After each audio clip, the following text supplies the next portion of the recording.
Hello and welcome back to another episode of Fully Booked, the Hidden Gems author podcast in which Craig Touch and myself, Roland Hulme, chat some of the interesting figures and leading lights of this crazy industry we're in of writing and self-publishing.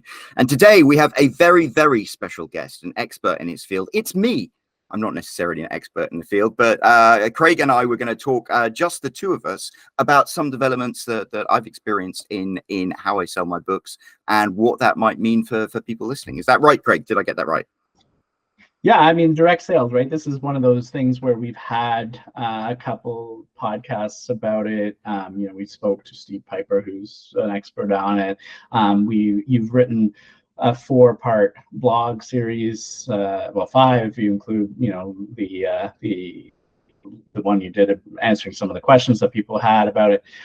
So this is one of those topics where we're starting to hear a lot more about direct sales. It's becoming like, the new big thing that some authors are sort of trying out. But I think that there is a lot, and I mean, you've gone through it all, so you'll tell us more about this. But I think that there is a really high barrier to entry that is far greater than the typical self-publishing experience, where you just upload your book to Amazon and to Barnes and Noble and Apple, or you go through a distributor that does it all for you. This is a very technical thing where you have to build your own website. You have to do all sorts of, you have to learn how to create the websites and take care of the certificates and the payment processors, and there's all these moving parts.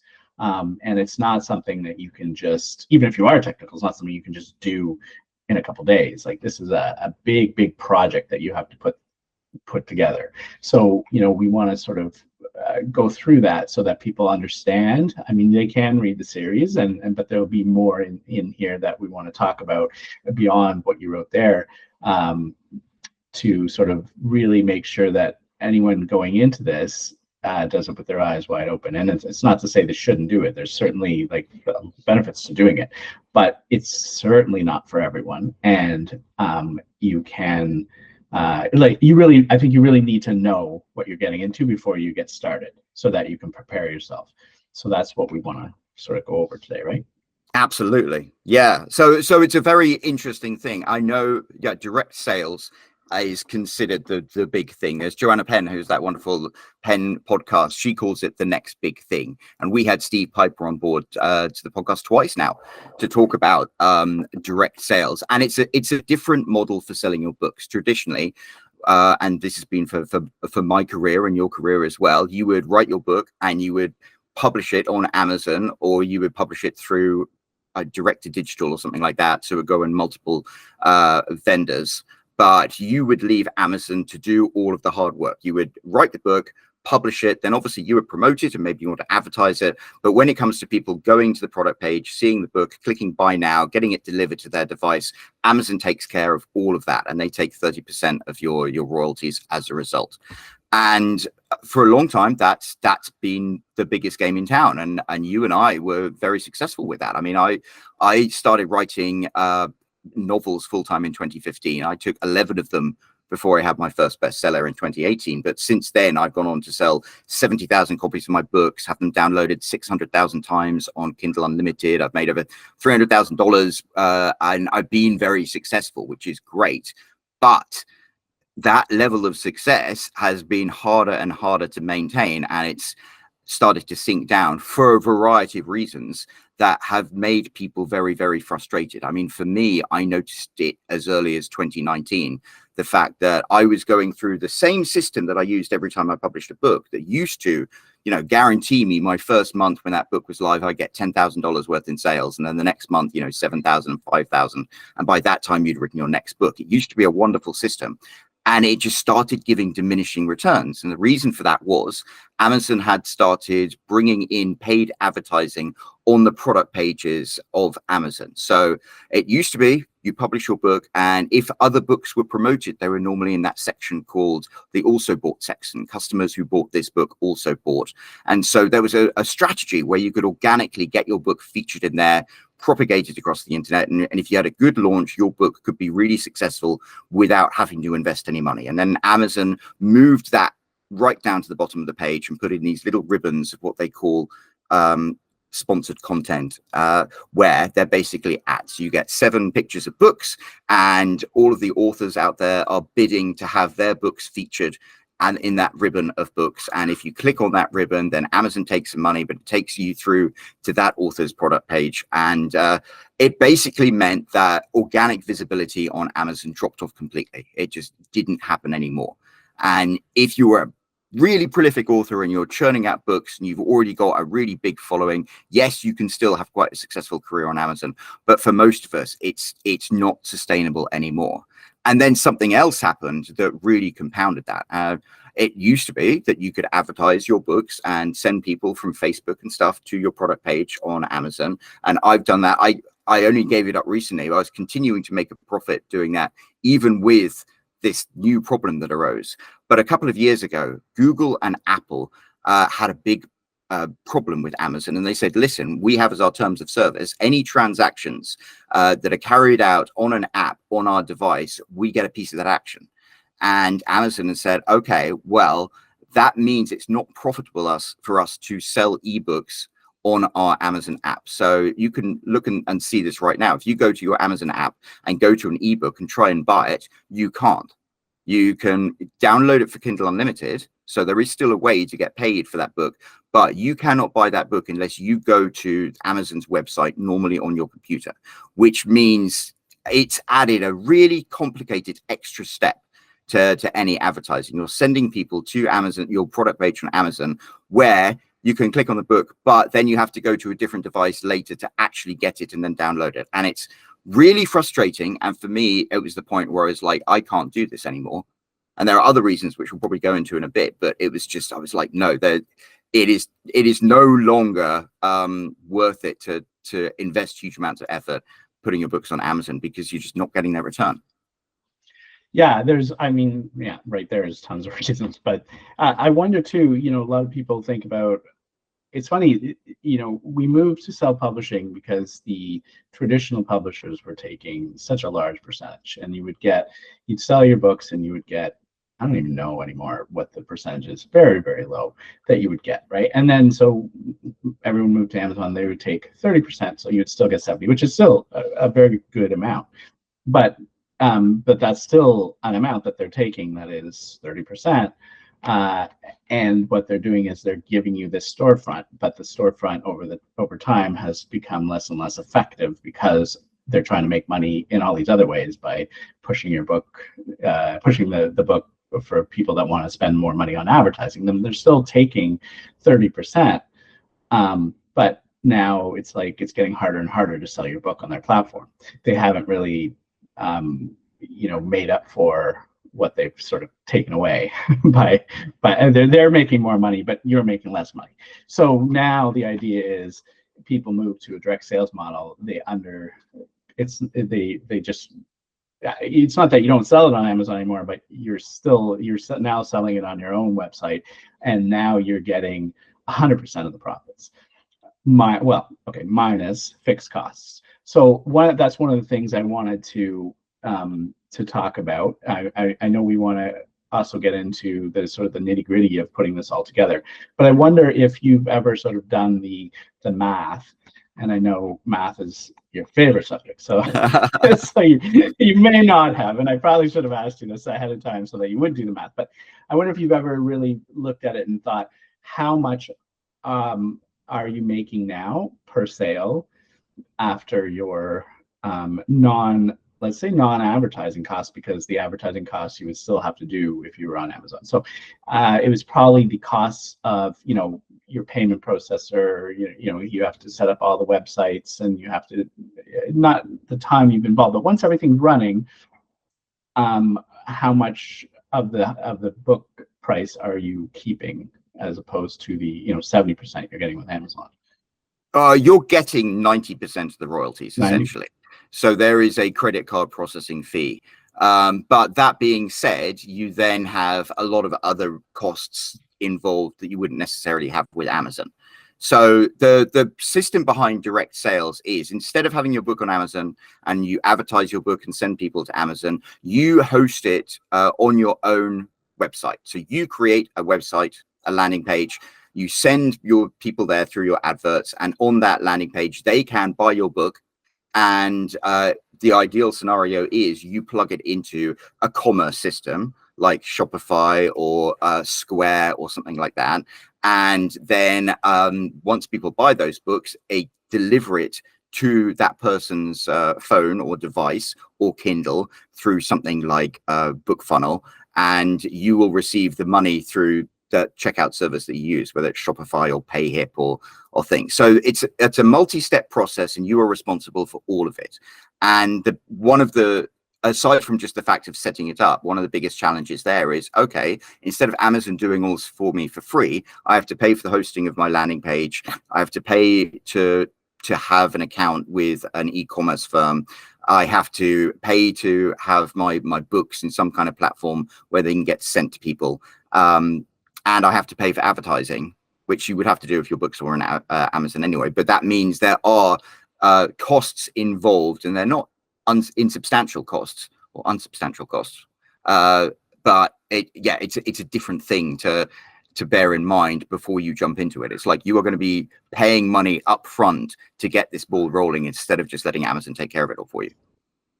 Right. So that's what I mean. Like when you factor all those costs together, let's say you did it over a month, because you're paying monthly for your web hosting or your this and your that, and those are sort of fixed costs.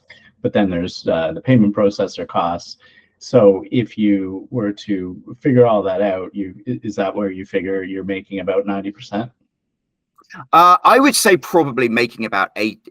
It depends on how many books you're selling. But if you don't take advertising into account, then yeah, you're easily making 85, 90% or just pure profit, because right. It costs money. But generally, if you're selling enough books, then it's only a fractional extra overhead on each of those books. And that's been one of the nice things for me, is I started off doing it and was lucky enough to pretty much break even right from the get-go. So those costs were already paid for by the profit that I was making, even though I was just starting out and I wasn't necessarily making a huge profit because of the advertising.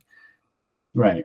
Yeah, because I'm trying to just break down for people what the real difference is, so that when they're trying to decide whether this is for them, they can look at what the potential benefit is in terms of at least this one factor, which is how much money you would make extra. So if Amazon is taking 30% and this way is taking 10%, then you're going to make 20% more. Yes. And I will say, if Amazon had their stuff together, I would in some ways prefer to get 70% from Amazon than 85, 90% by selling direct, because there are benefits to that on Amazon, like your books will appear in the ranks. So if you do a lot of advertising and you're selling a lot of copies of your books, then your books will climb in the ranks and hopefully get ranked on the top 100 page, which will add more visibility and more people can see it. And if you're selling the books on Amazon, then you're more likely to get organic reviews on Amazon. So everything about Amazon would be better, and I would prefer it, and I would even take less of the royalties because of that. However, Amazon isn't delivering on that. And the other thing I think that's really, really big is Amazon will pay you, but they pay you 60 days after month's end. So if you sell $1,000 worth of books in March, then you don't get that check for $1,000 until the end of March, April, May, until the end of May. And that means you have to be able to sustain up to 90 days of advertising and running things just with the money in your pocket, rather than actually having it pay as you go. And by selling direct, depending on what platform you use, you get your money either instantly or within 3 or 4 days. And for me, that's been a complete game changer, because it's allowed me to advertise at a much higher level than I ever would have been able to if I was advertising my books and directing people to Amazon. Because at the moment, I'm quite happy and comfortable to spend $100 a day advertising.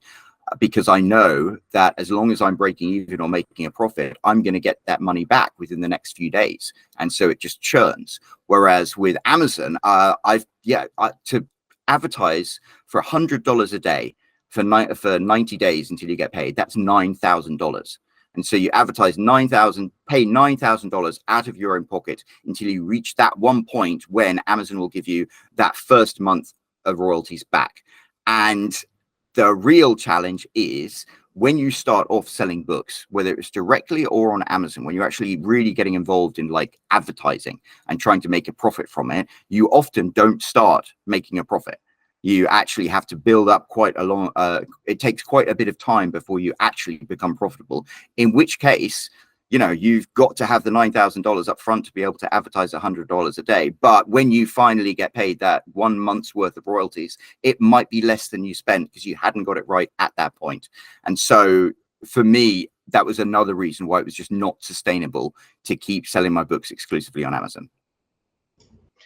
Right. Yeah, I think there's a lot of that where, you know, there's the locking up of your money is a big deal for a lot of people, and getting it right away, you know, not just allowing you to pour that back into the advertising, but just having access to it for paying your bills and just living is important. I hear from a lot of authors that they are frustrated by that 90-day period of waiting before getting any money at all from Amazon.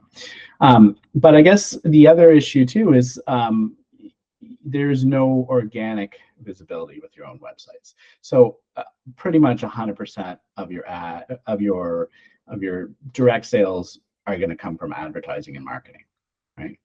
Yes. Now it depends what kind of author you are, because if you write under your own name, and maybe you have a following like a YouTube channel or an Instagram account or something like that, you could create this direct sales system and have a link in your bio and have a link at the end of every video and drive people there organically. And then that works beautifully. You don't need to pay any money. But for somebody like me, I write under a pen name. So I don't have that kind of platform to go on. So all of the people who arrive on my website do so through advertising that I run on Facebook.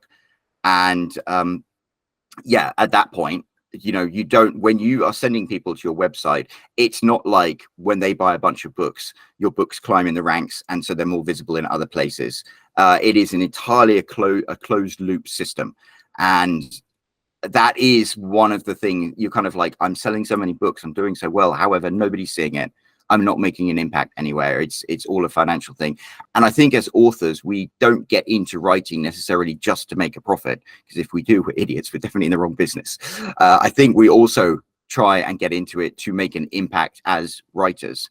One of the mitigating things I will say that really astonished me is I took my books out of Kindle Unlimited. I still sell them on Amazon, but I increased the price. So the price on when I sell them direct sales wise seems more affordable.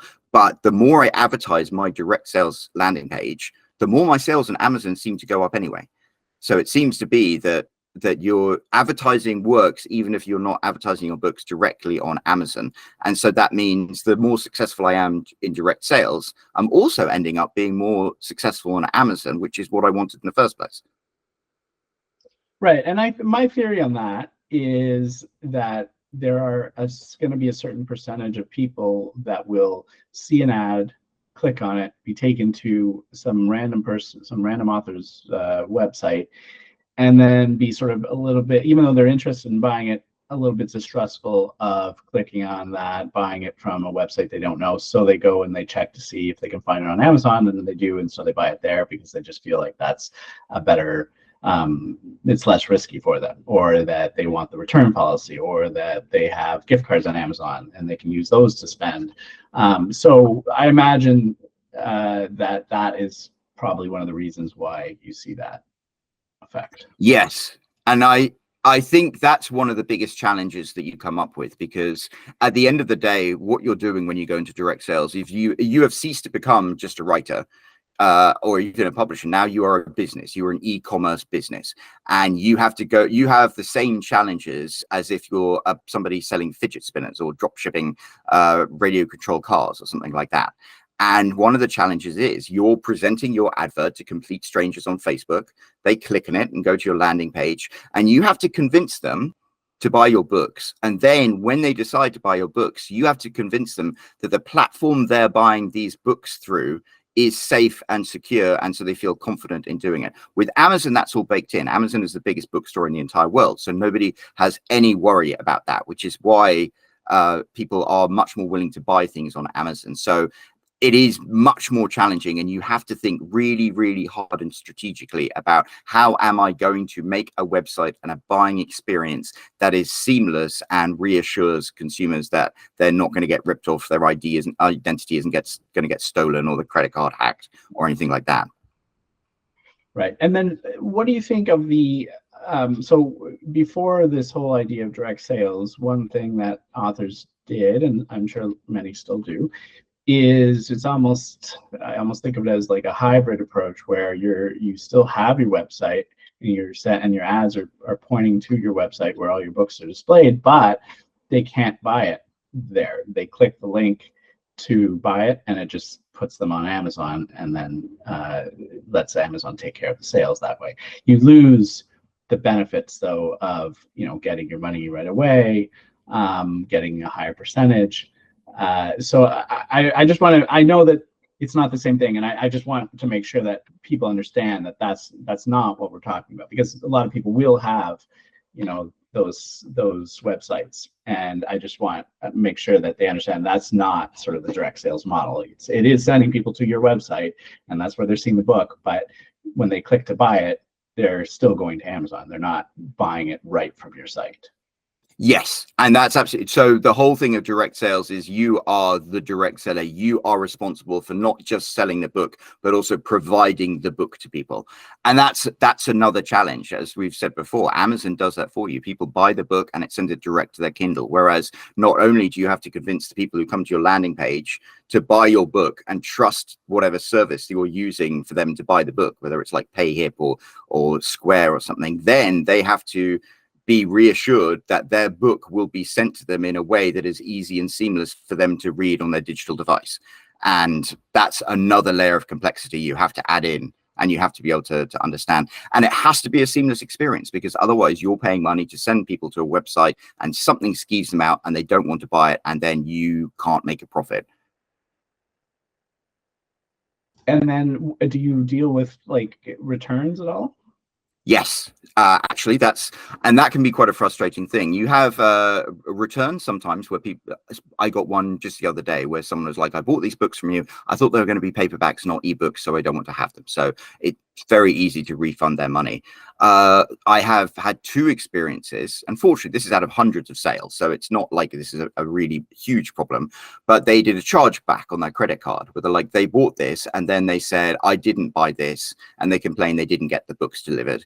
And there was one person in particular. I went to BookFunnel and I went to where the email that they had been sent that had when they bought the books, and it had their evidence that they had clicked on and downloaded the books. So 100% they had bought and received and downloaded the books.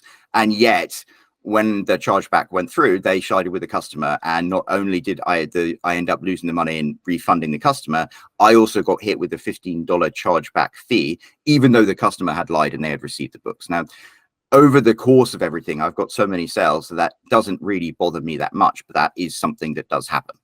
And with Amazon, generally, they take care of all of that for you. Right. And then when they push a book to their Kindle, if somebody returns it, I guess they pull it back off their Kindle, whereas you can't do that. So if they ask for a return after they've downloaded the book from BookFunnel, they still have the book.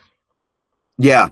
And that's the thing. But at the end of the day, if you get involved in your own business, you're going to run into people like that. I mean, running back when I used to run an ARC company, there was one person in particular who we won't mention who really did a number on me. Unfortunately, it didn't work out for them, but it was really disheartening when you have people who like to take advantage, and you get insulated from that by going through Amazon. But people can still return their books on Amazon. I don't know if you've ever looked through your sales figures, but you will sometimes see days where they can return.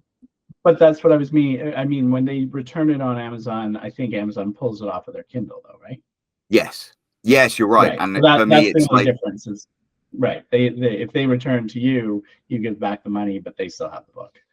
yeah, and for me, it's like I lost the money, they got the books, and I got hit with a $15 chargeback, which is Right. not fun. Right. So now we're not saying don't do this. We're just going through all of the, I just, like I said at the beginning, I want to make sure that this is one of those things where people really like understand the pros and cons before they take the plunge to doing this, because it is a big process. It is a lot of work. And I don't want people, there's a lot of talk of it lately about direct sales. I don't want people to be, jumping into it and then realizing there's all these gotchas. So let's talk about your early days. I know you were telling me about how you sort of started this even before taking Steve Piper's course, and the challenges you ran into then, and then why you decided then to take the course and do things a different way. Yeah, so I had grown really frustrated with selling my books on Amazon, and I was able to advertise profitably and be able to track that, and I got a certain level of satisfaction from that. But I kept running into the problem of this 90 days until you get paid. I was like, I'm really struggling to just be able to scale things up. And then I heard about Steve Piper. He ran an advert that said how to get off the Amazon hamster wheel, and that spoke to me. So I looked into that. This was a few years ago. Steve Piper had a course that was for authors who were fairly successful, and it was how to sell directly. At that point, I think it was like 4 or 7 grand for this particular course. So I really looked into it. I even had an hour-long telephone call with one of his authors who'd done it, and it sounded great. But I was like, I'm not in a position to do that. I'm quite clever though. Why don't I build one myself? Why don't I kind of like figure out what I've heard and try and reverse engineer it? And I think a lot of people might listen to the whole idea about direct sales and think, oh, I could do that. I've got a website page and I know about PayHip and I've already got BookFunnel. I can just build it myself. I can collage it together. And that's what I tried doing. So I created a landing page on my domain name in WordPress, and I used Zapier, I think, oh no, I use PayHip, that's it, to send people PDFs of the books and manage the taking of credit cards and stuff like that. And it was a system that quote unquote worked. I mean, it functioned. I could send people to my landing page. On my landing page, they could click and buy the books. PayHip would buy the books and then email them the PDFs. And I started advertising, sending people directly to my landing page, and I did get sales. So I knew the system worked. However, I got, 1 or 2% of the people I sent to the website would end up buying the book, which meant I was losing tons of money every time someone got there. And I was like, what is going on? And it was a case of breaking it down. And it's, they would arrive on this WordPress landing page that I created, and it took quite a while for this page to load up, and a lot of them would disappear off before the page even loaded up. Once it did load up, they'd scroll through. I ended up having a problem where malware got injected into my WordPress landing page, so little warnings would come up, and then people would be like getting skeeved out and disappearing off. Then they go to PayHip and they're like, what the hell is PayHip? I've never heard of PayHip before. I'm not giving this place my credit card details. And there were just numerous steps along the way with my kludged together direct sales system, which skeeved people out. And then eventually I was like, you know what? I'm getting a high conversion rate by sending people to Amazon because they trust Amazon. And that was, at that point, a couple of years ago, an insurmountable obstacle for me. I was like, I am not going to be able to make this work with the system that I have. And so I stopped doing it. And so, yeah, if you're listening to this and being like, oh, I could do direct sales easy, it's a lot more complicated and a lot more difficult than you think it is. And yeah, the technical issues I think is what really like worries people, because that idea of like malware getting injected and people going to the payment processor that they've never heard of, and there's these days it's frustrating. There's so many scams out there, and it seems like everyone on the internet is either running a business or running a scam, and it's like it's hard to tell the difference. So people are learning to be just super wary about anything that they haven't heard of and that they haven't been referred to by somebody they know and trust, because if you click on something else, all of a sudden somebody's got all your information and they're pretending to be you, or they've locked up your computer with with ransomware or whatever, right? So being able to, I think that's one of the biggest challenges, is having it done in a professional and solid way, so that when people do click through, they don't get any kind of feeling that things aren't totally on the up and up. Yeah, and it all comes down to percentages in the end, just these tiny fractions of percentage. So, if I send 100 people to my landing page, and 20% of them will then go through to the next page, and 90% of them will then go to the checkout, and out of those, 60% of them will eventually buy the books. You'll be able to work out, out of 100 clicks, I get maybe 2 or 3 sales, and you can work out the math to make that profitable. But those are the kind of percentages you're talking about. So one little thing that can throw off your percentages, the number of people who convert by 1 or 2%, can end up meaning you're making a loss when you're doing this. And so when you start off, you will have to tweak things and work on things and adjust things to make a system that not only functions but also works for you profitably. And I bought Steve Piper's course, and the benefit of Steve Piper's course is that he pretty much gives you a package and says, this is how you do it. These are the tools that you use. This is how you use them. This is how you set them up. And so all of that technical stuff, he teaches you. And we're not here to necessarily endorse him or anything like that, but I took his course and I followed his instructions, and I was able to make a profit selling books directly, which I wasn't able to do by figuring it out myself. And I think if you are going to think about direct sales, you need to think very seriously about either doing a course like that or studying e-commerce, talking to people who work in e-commerce about how can I build a system that is actually going to work. Right. And I mean, there's always different paths to success, but sometimes you find someone who has already figured out one of the paths to success that works. Yeah. And it's just easier to take the time or the money to learn what they've already figured out. But it's similar to anything that when people are marketing their book, or they're doing their own covers or whatever, you have to think about,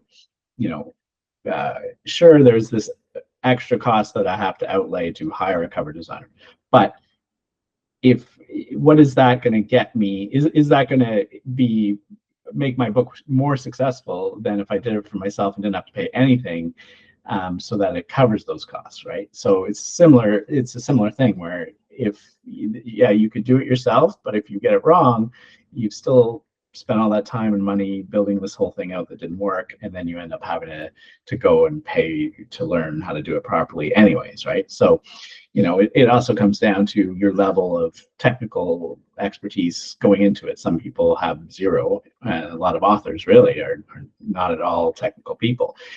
So to even learn this on their own is probably not even a possibility anyways, right? You're more technical. You ran your own services before, so you have that background already, even though you still had to learn a whole bunch of stuff, but it's more comfortable for you.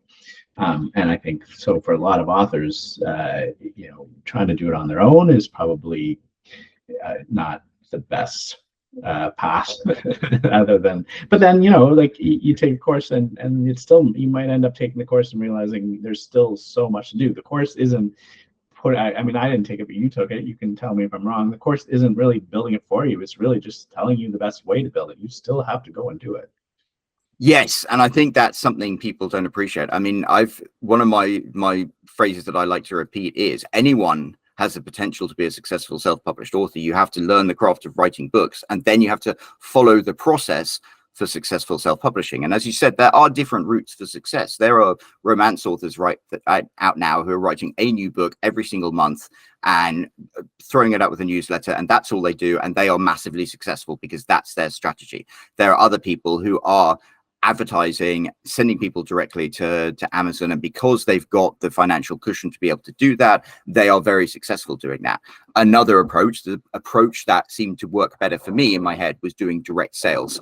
But it's not going to work for every author for a number of reasons. And it's not even something that every author should consider, especially if they're just starting out.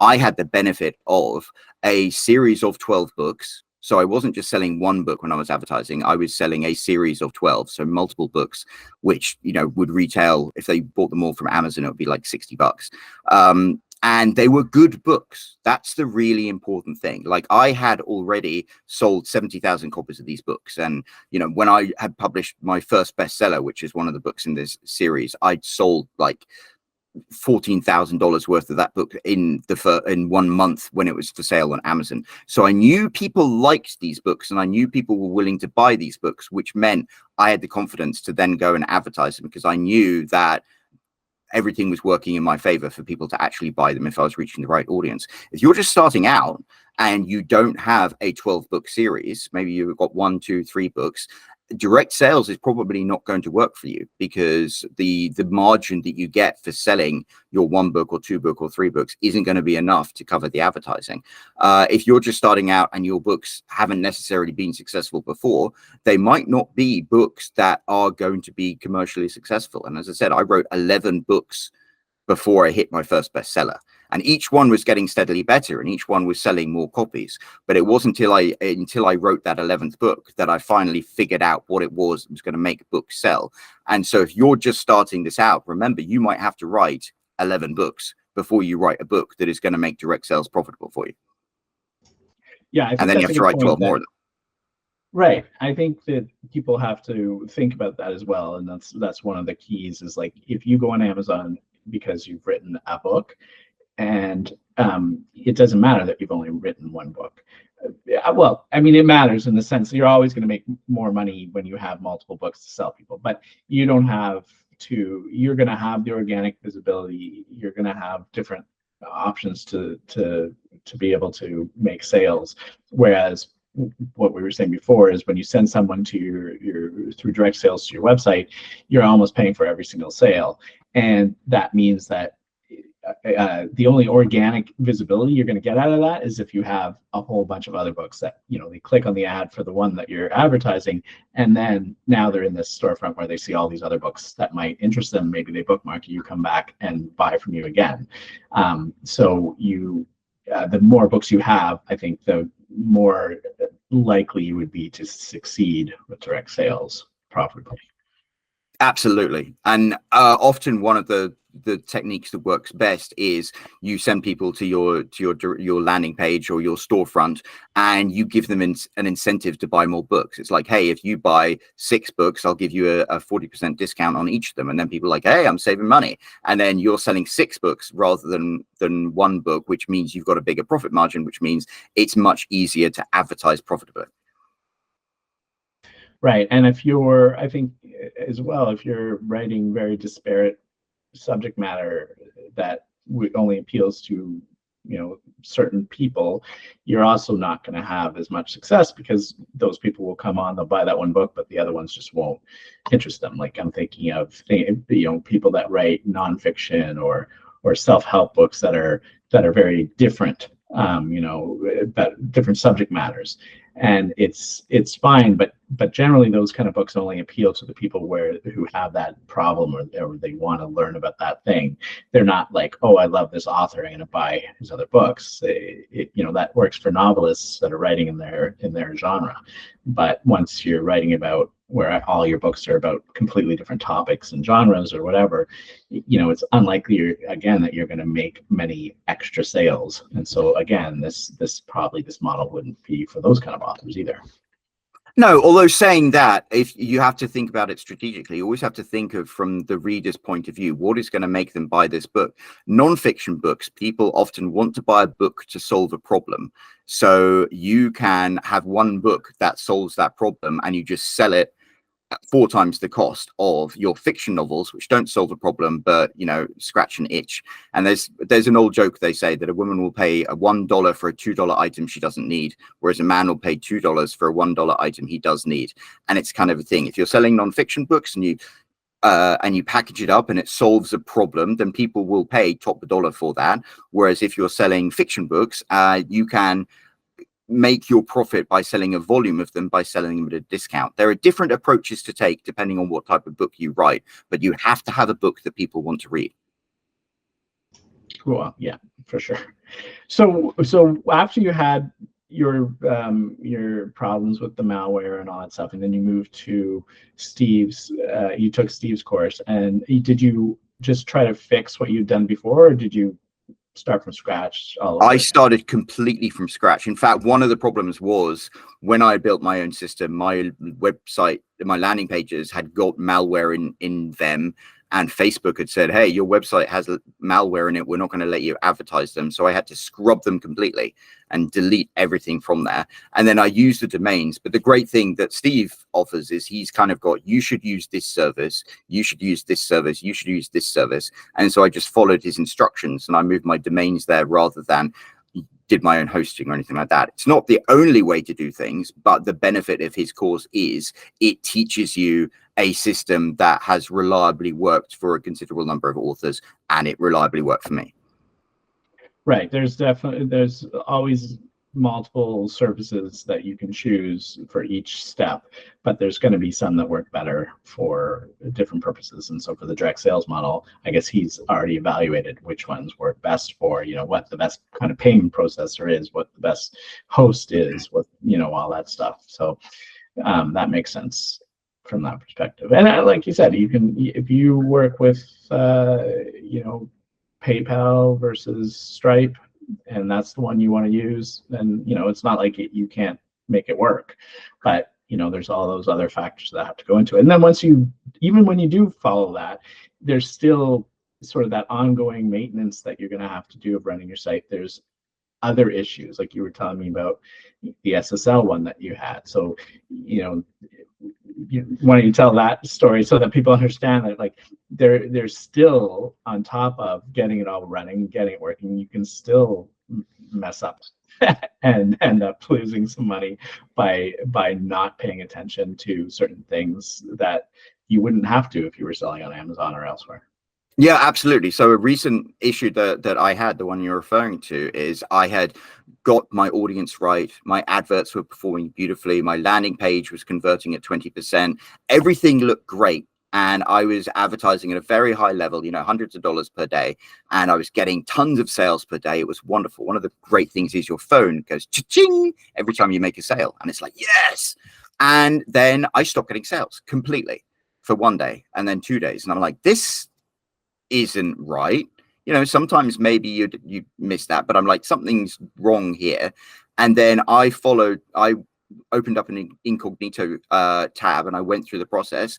The landing page worked great. It went through to the checkout and a big warning came up and said, this site is not secure. Somebody might be trying to steal your credit card information. I was like, what?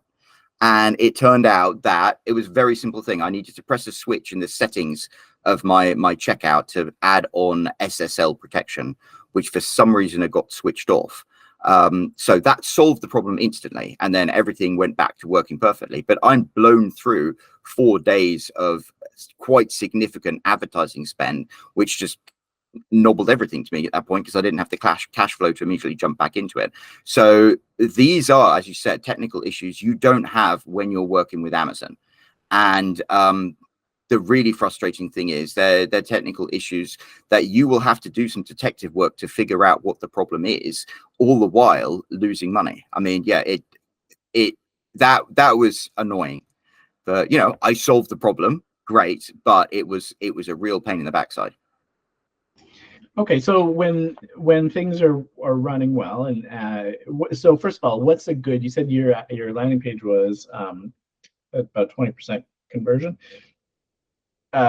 What's a good number? Is that what people? Yeah. So generally, you want to have your adverts converting at a certain click-through rate, as in you post your adverts on Facebook and you want a certain percentage, like more than 5% of all people who see that ad to click through, because that keeps your cost per click down. Then they go to your landing page, and yes, you want enough people to convert from visitors into people who go through to your checkout. Mine's running at 20%, which is, I believe that is a fairly healthy figure.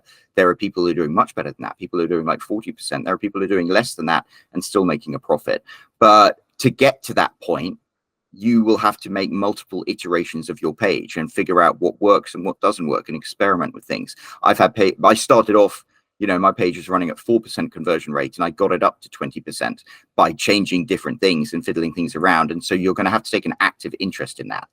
And then you drive people through to your checkout system. And as I said, you've got to be able to be aware of whether your checkout system is working or not. You'll have people drop off when their books are in the checkout, and you have the ability to email them and try and like recover that abandoned checkout, but not everyone will. And then if it happens a lot, you're like, how can I increase the percentage of people who follow through and make the sale? So there's a lot of optimization you have to do, and optimization is really difficult.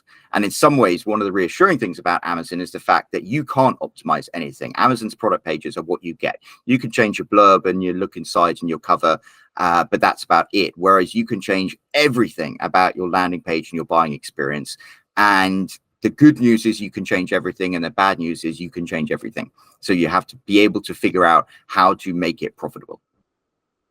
But I think on the pro side, you have a lot more insight into where you're losing people and what they're clicking on than you do when you send them to your Amazon page. Like, that's one of the problems a lot of authors have, is their ads don't perform well, and sometimes it's almost impossible to figure out why with Amazon. Whereas with direct sales, I think that there's a lot more ability to see the different stages and diagnose it, even though it's a lot of work.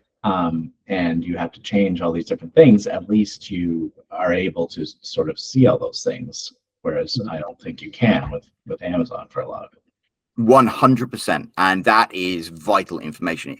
This is one of the other things that I found so frustrating with Amazon.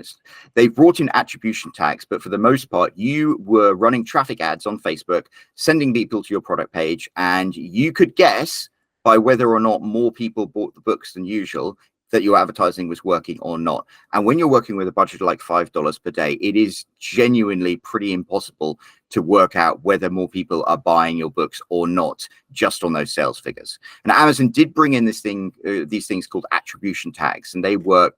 They basically generate a unique URL that you send people to. For the customer, they click on your ad, and it's as if they go direct to your product page on Amazon. But actually, they are then tracked when they go from Facebook to Amazon, and Amazon will tell you whether they looked at your details page, which is always a good sign, whether they bought the book, whether they downloaded the book on Kindle Unlimited, how many pages they've read, and what your royalties are. So that, in theory, sounds great. And I love the fact that Amazon actually did that.